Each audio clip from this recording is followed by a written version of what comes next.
আপনারা জানেন যে আমাদের সরকারি যে হাসপাতালগুলো আছে সেখানে এই দালালদের দৌরাত্ম্যের কারণে আমাদের যে সাধারণ জনগণ তারা প্রায়ই ভোগান্তির শিকার হয়। তারা নানাভাবে এই দালালদের দ্বারা হয়রানির শিকার হয়, বিভিন্নভাবে মানুষ এখানে প্রতারিত হচ্ছে। তো তারই ধারাবাহিকতায় আজকে আমরা র্যাব 11 সহযোগিতায় এই 300 শয্যা বিশিষ্ট হাসপাতালে অভিযান পরিচালনা করি। তো এখানে অভিযান পরিচালনা করতে গিয়ে আমরা 3 জন দালালকে হাতে নাতে ধরতে পাই এবং এই 3 জনকে আমরা বিভিন্ন মেয়াদে শাস্তি প্রদান করি এবং একজনকে অর্থদণ্ড প্রদান করি।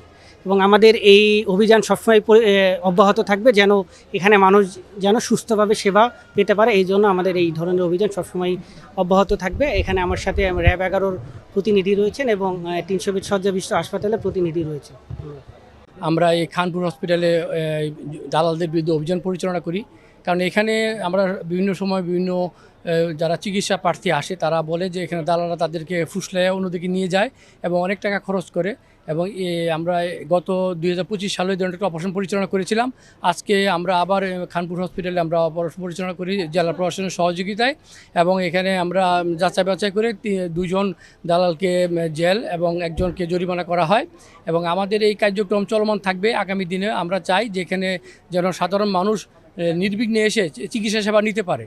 কিন্তু আমাদের এই দালালদের উৎপাতে এবং দালালদের অত্যাচারে সাধারণ মানুষ খুব অত্যাচারিত হয়, যার ফলশ্রুতিতে র্যাব 11 আমরা এখানে নিয়মিত অভিযান পরিচালনা করব।